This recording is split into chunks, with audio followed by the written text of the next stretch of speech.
Computer, इस अविश्वसनीय आविष्कार ने हमारी दुनिया को बदल दिया है। पर कंप्यूटर आखिर है क्या? यह एक ऐसी मशीन है जो जानकारी को प्रोसेस करती है। यह डेटा लेता है, इंस्ट्रक्शंस फॉलो करता है और फिर एक रिजल्ट देता है। एक शेफ को इमेजिन करो जो एक रेसिपी फॉलो कर रहा है। इंग्रेडिएंट्स डेटा है, रेसिपी इंस्ट्रक्शन है और स्वादिष्ट खाना रिजल्ट है। कंप्यूटर से पहले लोग मैनुअल कैलकुलेशंस पर निर्भर थे। यह बहुत टाइम कंज्यूमिंग था और एरर्स होने की संभावना रहती थी। सोचो, अगर आपको एक डिफिकल्ट मैथ प्रॉब्लम हाथ से सॉल्व करनी हो, इसमें घंटों लगेंगे अगर दिन ना लग जाएं। फास्टर और एक्यूरेट कैलकुलेशंस की चाहत ने शुरुआती कंप्यूटिंग डिवाइसेस को डेवलप करने के लिए प्रेरित किया। उदाहरण के लिए एबेकस, काउंटिंग और सिंपल अरिथमेटिक के लिए इस्तेमाल होने वाला एक अर्ली टूल था। सदियों से ये टूल्स विकसित हुए और अधिक सोफिस्टिकेटेड और केपेबल बनते गए। इस एवोल्यूशन ने अंततः कंप्यूटर को जन्म दिया, जैसा कि आज हम जानते हैं। कंप्यूटर के जनक का खिताब अक्सर चार्ल्स बैबेज को दिया जाता है, जो एक इंग्लिश मैथमेटिशियन और इन्वेंटर थे। 1791 में जन्मे बैबेज के पास एक अद्भुत इंटेलेक्ट और मैकेनिकल डिवाइसेस के लिए पैशन था। उन्होंने एक ऐसी मशीन की कल्पना की जो ऑटोमेटिकली कैलकुलेशंस परफॉर्म कर सके, ह्यूमन एरर को खत्म कर सके और प्रक्रिया को बहुत तेज कर सके। इस विजन ने उन्हें 1820s में डिफरेंस इंजन डिजाइन करने के लिए प्रेरित किया। डिफरेंस इंजन को मैथमेटिकल टेबल्स कैलकुलेट करने के लिए डिजाइन किया गया था, जो नेविगेशन, एस्ट्रोनॉमी और इंजीनियरिंग के लिए बहुत जरूरी थी। हालांकि फंडिंग लिमिटेशंस और उस समय की टेक्नोलॉजिकल कंस्ट्रेंट्स के कारण बैबेज के जीवन काल में डिफरेंस इंजन कभी पूरी तरह से कंप्लीट नहीं हो पाया। इस सेटबैक के बावजूद बैबेज ने अपने आइडियाज को रिफाइन करना जारी रखा और अंततः एक और भी एम्बिशियस मशीन की कल्पना की, एनालिटिकल इंजन। एनालिटिकल इंजन एक ग्राउंड ब्रेकिंग कॉन्सेप्ट था जो डिफरेंस इंजन की कैपेबिलिटी से कहीं आगे था। इसे एक जनरल पर्पस कंप्यूटिंग मशीन बनाने के लिए डिजाइन किया गया था, जो केवल स्पेसिफिक मैथमेटिकल टेबल्स ही नहीं बल्कि कैलकुलेशंस की एक विस्तृत श्रृंखला को परफॉर्म करने में सक्षम थी। बैबेज के डिजाइन में एक की एलिमेंट शामिल था जो आधुनिक कंप्यूटर के लिए फंडामेंटल है, डेटा और इंस्ट्रक्शंस का सेपरेशन। इसका मतलब था कि मशीन को अलग अलग टास्क्स परफॉर्म करने के लिए इंस्ट्रक्शंस के डिफरेंट सेट्स देकर प्रोग्राम किया जा सकता है। एक म्यूजिशियन को इमेजिन करो जो केवल शीट म्यूजिक बदलकर एक ही इंस्ट्रूमेंट पर अलग अलग धुन बजा रहा है। एनालिटिकल इंजन को एसेंशियली रूप से ऐसे ही काम करने के लिए डिजाइन किया गया था। हालांकि रिसोर्स लिमिटेशंस के कारण बैबेज के जीवन काल में यह कभी नहीं बनाया जा सका। एनालिटिकल इंजन ने आधुनिक कंप्यूटर के लिए कंसेप्चुअल फाउंडेशन रखी।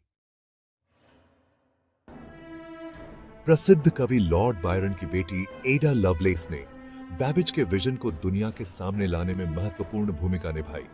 खुद एक brilliant mathematician, loveless analytical engine की क्षमता से मंत्रमुग्ध हो गई थी। उन्होंने पहचाना कि मशीन की असली ताकत उसकी प्रोग्रामेबिलिटी में है।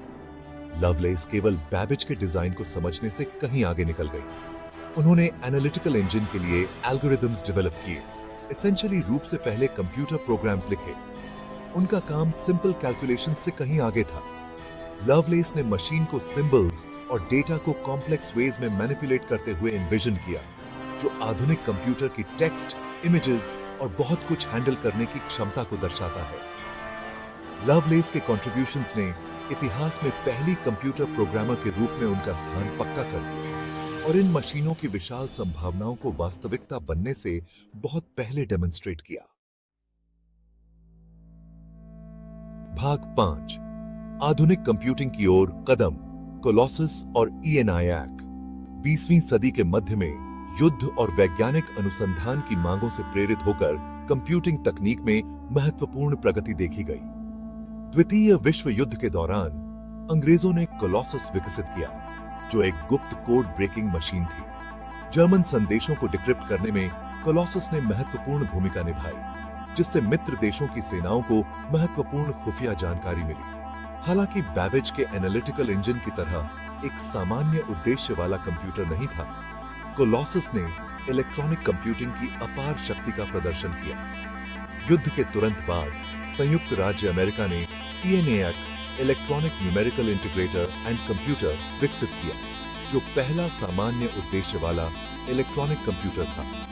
ENIAC बहुत बड़ा था, जो एक बड़े कमरे को भरता था और इसमें हजारों वैक्यूम ट्यूब्स का उपयोग किया गया था। हालांकि आज के मानकों से प्रिमिटिव, ENIAC ने आधुनिक कंप्यूटिंग की दिशा में एक महत्वपूर्ण कदम उठाया, जिससे छोटी, अधिक शक्तिशाली मशीनों के विकास का मार्ग प्रशस्त हुआ। भाग 6, ट्रांजिस्टर क्रांति, छोटा, तेज, अधिक सुलभ। 1947 में ट्रांजिस्टर के आविष्कार ने कंप्यूटिंग में क्रांति ला दी। यह छोटा सेमीकंडक्टर उपकरण शुरुआती कंप्यूटर में उपयोग किए जाने वाले बल्कि और अनरिलायबल वैक्यूम ट्यूब्स की जगह लेते हुए इलेक्ट्रॉनिक सिग्नल्स को एम्पलीफाई और स्विच कर सकता था। ट्रांजिस्टर वैक्यूम ट्यूब्स की तुलना में काफी छोटे, अधिक कुशल थे और कम गर्मी उत्पन्न करते थे। इसने ऐसे कंप्यूटर के निर्माण की अनुमति दी जो न केवल अधिक शक्तिशाली थे बल्कि भौतिक रूप से छोटे और अधिक किफायती भी थे। ट्रांजिस्टर के प्रभाव को कम करके नहीं आंका जा सकता है। इसने इंटीग्रेटेड सर्किट्स या माइक्रोचिप्स के विकास को जन्म दिया, जो एक सिलिकॉन चिप पर हजारों ट्रांजिस्टर रख सकते थे। इलेक्ट्रॉनिक कंपोनेंट्स के इस लघुकरण ने कंप्यूटर के तेजी से विकास को बढ़ावा दिया, जिससे वे व्यवसायों, अनुसंधान संस्थानों और अंततः व्यक्तियों के लिए तेजी से सुलभ हो गए। भाग 7, पर्सनल कंप्यूटर का उदय, सभी के लिए तकनीक। 1970 के दशक में पर्सनल कंप्यूटर का जन्म हुआ, जो एक क्रांतिकारी विकास था जिसने जनता के लिए कंप्यूटिंग शक्ति लाई। एप्पल, IBM और कॉमोडोर जैसी कंपनियों ने घरों और छोटे व्यवसायों के लिए किफायती और उपयोगकर्ता के अनुकूल कंप्यूटर पेश किए। 1977 में जारी किया गया एप्पल II में एक रंगीन डिस्प्ले और एक उपयोगकर्ता के अनुकूल इंटरफेस था, जो इसे घरेलू उपयोगकर्ताओं के लिए एक लोकप्रिय विकल्प बनाता था। 1981 में जारी किया गया IBM का PC जल्दी ही उद्योग मानक बन गया, जिसने उस वास्तुकला की स्थापना की जो आज भी अधिकांश PC को रेखांकित करती है। पर्सनल कंप्यूटर के उदय ने तकनीक का लोकतंत्रीकरण किया, जिससे व्यक्तियों को कंप्यूटिंग की दुनिया का पता लगाने, रचनात्मकता को मुक्त करने और नए उद्योगों को बढ़ावा देने का अधिकार मिला। भाग 8, इंटरनेट युग, कंप्यूटर के माध्यम से दुनिया को जोड़ना।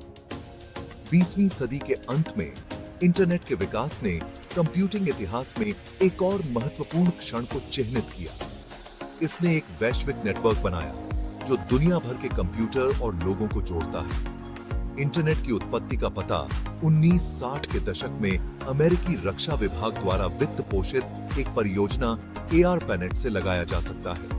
ARPANET का उद्देश्य एक विकेंद्रीकृत नेटवर्क बनाना था, जो परमाणु हमले जैसी रुकावटों का सामना कर सके। यह विकेंद्रीकृत नेटवर्क डिजाइन अत्यधिक अनुकूलनीय साबित हुआ, जो आज हम जिस इंटरनेट को जानते हैं उसमें विकसित हो रहा है। 1989 में टिम बर्नर्स-ली द्वारा आविष्कार किया गया वर्ल्ड वाइड वेब इंटरनेट पर जानकारी तक पहुंचने और साझा करने का एक उपयोगकर्ता के अनुकूल तरीका प्रदान करता है। इंटरनेट ने संचार, वाणिज्य, मनोरंजन और आधुनिक जीवन के अनगिनत अन्य पहलुओं को बदल दिया है, जिससे दुनिया एक अधिक परस्पर जुड़ी और सूचना समृद्ध जगह बन गई है। भाग 9, आगे देखते हुए कंप्यूटिंग का भविष्य। कंप्यूटिंग की यात्रा आश्चर्यजनक गति से जारी है। आज कंप्यूटर पहले से कहीं अधिक शक्तिशाली और कॉम्पैक्ट हैं। आर्टिफिशियल इंटेलिजेंस तेजी से आगे बढ़ रहा है। सेल्फ ड्राइविंग कारों से लेकर व्यक्तिगत दवा तक, क्वांटम कंप्यूटिंग में एक नया मोर्चा, कंप्यूटिंग का भविष्य रोमांचक संभावनाओं से भरा